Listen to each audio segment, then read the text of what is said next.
एक बड़ी खबर आपको बांग्लादेश से बताएं, जहां पर गायब हुई हिंदू लड़की का शव बरामद हुआ है। नदी में हिंदू लड़की का सपना रानी का शव मिला है। अतराई नदी में सपना का शव बरामद और लड़की के साथ रेप के बाद हत्या की आशंका जताई जा रही है। लगातार बांग्लादेश में हिंदुओं पर अत्याचार किया जा रहा है और इसी बीच रेप की घटनाएं भी बेहद ज्यादा बढ़ गई हैं। अतराई नदी से सपना का शव मिला है। बांग्लादेश में ये हिंदू लड़की गायब हो गई थी और अब इसका शव बरामद हुआ है। अतराई नदी से ये शव की बरामदगी और इस तरह की लगातार घटनाएं सामने आ रही हैं, जहां पर हिंदू माइनॉरिटीज पर लगातार दबाव बनाया जा रहा है, लगातार उनके साथ अत्याचार किया जा रहा है, उत्पीड़न किया जा रहा है और तमाम लड़कियों पर धर्मांतरण का जोर किया जा रहा है। और इसी बीच लड़की के साथ रेप के बाद हत्या यहां पर की गई है। अतराई नदी में जो हिंदू लड़की गायब हो गई थी, जिसको ढूंढने की तमाम कवायदें जारी थी, जिसका नाम सपना रानी बताया जा रहा है, उसका शव बरामद किया गया है। हालांकि इस पूरे मामले को लेकर जांच पड़ताल अभी की जा रही है, लेकिन वाकई ये बेहद दिल दहलाने वाली घटना। बांग्लादेश में गायब हुई हिंदू लड़की का शव अतराई नदी से मिला है। सपना रानी इसका नाम था और लड़की के साथ रेप के बाद हत्या की आशंका जताई जा रही है। और ऐसा ये पहला मामला नहीं है, इससे पहले भी कई मामले ऐसे सामने आ चुके हैं जहां पर हिंदू लड़कियों के साथ जबरन धर्मांतरण की कोशिशें की गई हैं, उनके साथ रेप किया गया है, उत्पीड़न किया जा रहा है, लगातार हत्याएं की जा रही हैं। आए दिन इस तरह की घटनाएं सामने आ रही हैं। हिंदू लड़की गायब हुई, उसको ढूंढने की तमाम कवायदें की गई और अतराई नदी में उसका शव मिला है। नदी में ये डेड बॉडी मिली है। लड़की के साथ रेप किया गया, उसके बाद उसकी हत्या कर नदी में उसका शव फेंक दिया गया है। और ऐसी ये पहली घटना नहीं, इससे पहले भी तमाम ऐसी घटनाएं देखी जा चुकी हैं जहां पर हिंदू लड़कियों के साथ तमाम तरह के अत्याचार किए जा रहे हैं। इसके अलावा हिंदू माइनॉरिटीज पर भी लगातार ये उत्पीड़न देखने को मिल रहा है।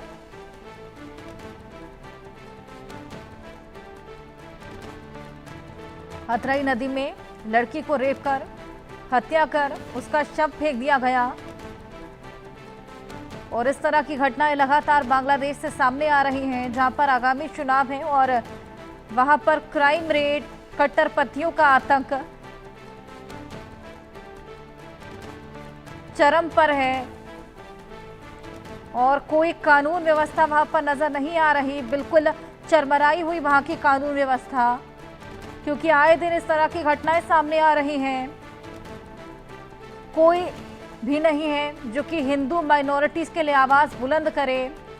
लगातार इस तरह के अत्याचार को झेलते हुए हिंदू माइनॉरिटीज लगातार अपनी आवाज बुलंद करने की कोशिश करते हैं, लेकिन इसी तरह उत्पीड़न कर उनकी आवाज को दबा दिया जाता है। ये कोई पहली घटना नहीं, इससे पहले भी तमाम घटनाएं सामने आ चुकी हैं जहां पर हिंदू माइनॉरिटीज को, हिंदू लड़कियों को उत्पीड़ित किया गया, उनके साथ जोर जबरदस्ती की गई है, धर्मांतरण की कोशिश की गई है, रेप की घटनाएं भी सामने आई हैं। इसी बीच एक और घटना हिंदू लड़की के साथ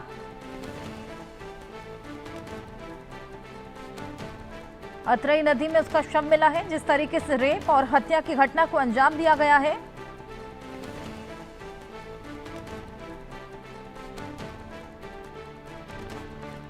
हमारे साथ हमारे सहयोगी रैनिक दत्ता जुड़ गए हैं। रैनिक, ये कोई पहली घटना नहीं है जहां पर हिंदू लड़की जो कि गायब हुई है, उसका इस तरीके से शव मिला है और शत विशत हालत में मिला है, नदी में फेंका हुआ।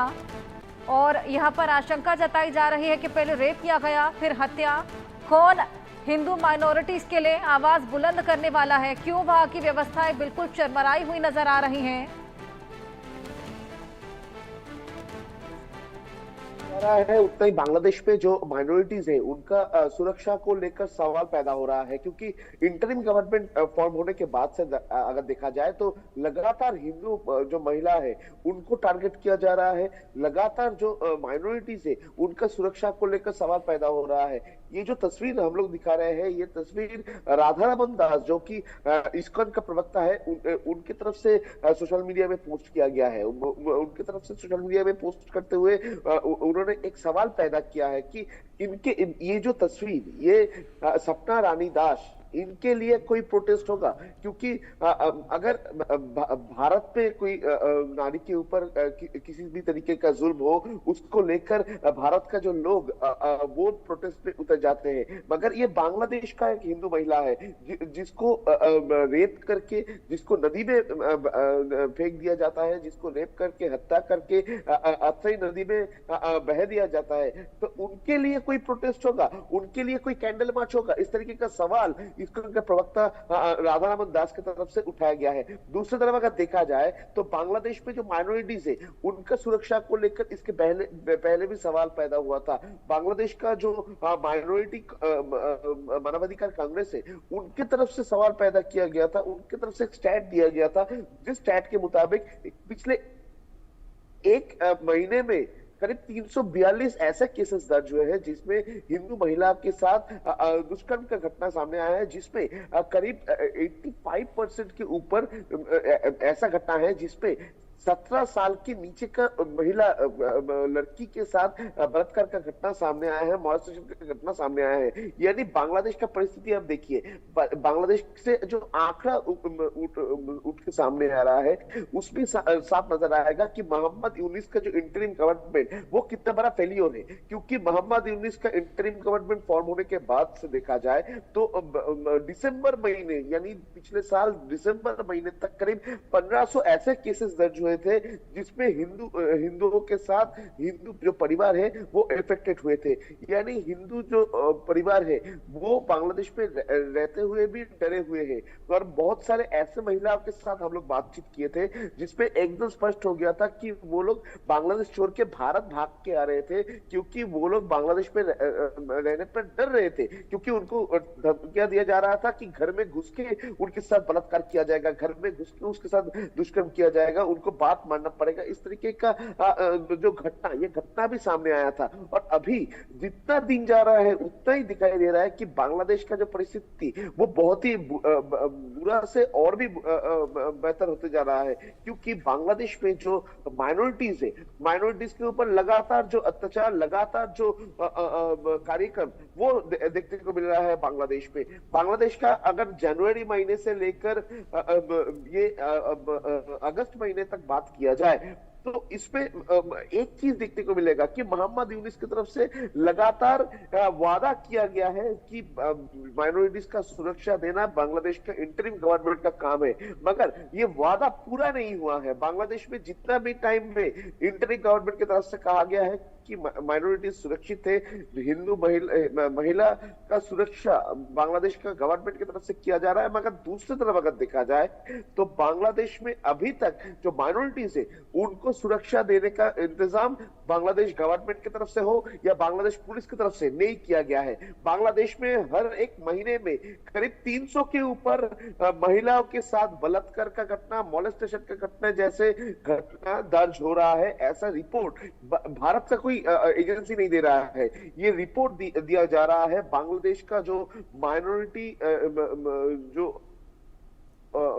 माइनॉरिटी मानवाधिकार कमीशन है, उस मानवाधिकार कमीशन की तरफ से ये रिपोर्ट दिया जा रहा है। जो माइनॉरिटी कम्युनिटी है उनकी तरफ से कहा जा रहा है कि बांग्लादेश का जो माइनॉरिटी हो वो सुरक्षित नहीं है। बांग्लादेश में माइनॉरिटीज के ऊपर ऐसा घटना घटाया जा रहा है जिसमें दिखाई दे रहा है कि उनका घर में करीब 7 से 8 लोग घुस के माइनॉरिटी जो महिला है उनके साथ बलात्कार करता है, मगर उसके बावजूद भी 72 घंटा बीत जाने के बाद भी पुलिस की तरफ से कंप्लेन दायर नहीं किया जाता है। ऐसा घटना भी बांग्लादेश से सामने आया है। दूसरी तरफ अगर देखा जाए तो बांग्लादेश में इसके पहले ऐसा घटना भी घटा है कि महिला के साथ बलात्कार करना और उसके बाद उनका पति को मारने का धमकी, उनको घर में रहने देने में धमकी, ये सहन न कर पा के जो महिला है वो बांग्लादेश छोड़कर भारत में भागने का कोशिश कर रहा था। उनको गिरफ्तार भी किया गया है, उनको बीजेपी की तरफ से डिटेन भी किया गया है और डिटेन करने के बाद ये घटना सामने आया है। ऐसा घटना भी बांग्लादेश से सामने आया है,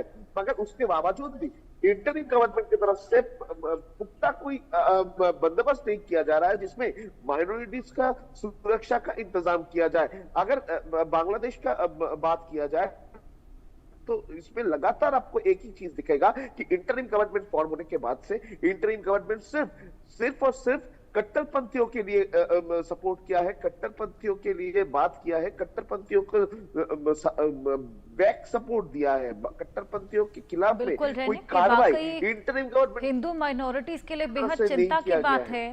हालांकि अगर हम इस रीसेंट मामले की बात करें जिसमें सपना रानी नाम की लड़की थी जो कि कई दिनों से लापता थी, उसका शव बरामद हुआ है, क्या कुछ और अपडेट इसको लेकर और क्या किस तरीके से इसकी जांच पड़ताल आगे बढ़ाई जा रही है? देखिए, बांग्लादेश का पुलिस के सूत्रों के हवाले से जो खबर मिल रहा है कि सपना रानी दास का जो शव ये आत्रेय नदी से बरामद किया गया है। आत्रेय नदी से जब इसका शव बरामद किया गया है, इनका देह में इसका डेड बॉडी में बहुत सारे जगह पर निशान मिला है, बहुत सारे मार्क्स मिला है, जिसको देखते हुए पुलिस को लगता है कि इसको ब्रूटली टॉर्चर किया गया है। दूसरी तरफ अगर देखा जाए तो ये सपना रानी दास, इनका जो अपर लिप पूरा कटा हुआ था और इसी को देखते हुए पुलिस को लगता है कि जो इनके साथ जो घिनौना हरकत किया गया है ये बहुत ही ब्रूटली है। और ये पूरा घटना को जांच अभी बांग्लादेश का पुलिस की तरफ से किया जा रहा है। बांग्लादेश पुलिस के सूत्रों के हवाले से जो खबर मिल रहा है कि ये जो सपना रानी दास ये कौन सा जगह से निकले थे, कौन से रास्ते से आए थे, इसका जो सीसीटीवी फुटेज वो देखने का कोशिश और उनका मोबाइल टावर लोकेशन जो है वो जानने का देख के पता करने का कोशिश करेंगे कि उस टाइम पर कौन कौन लोग उस जगह पे मौजूद थे। उसी पद्धति के माध्यम से पुलिस ये पूरा मामले को सुलझाने का कोशिश करेंगे।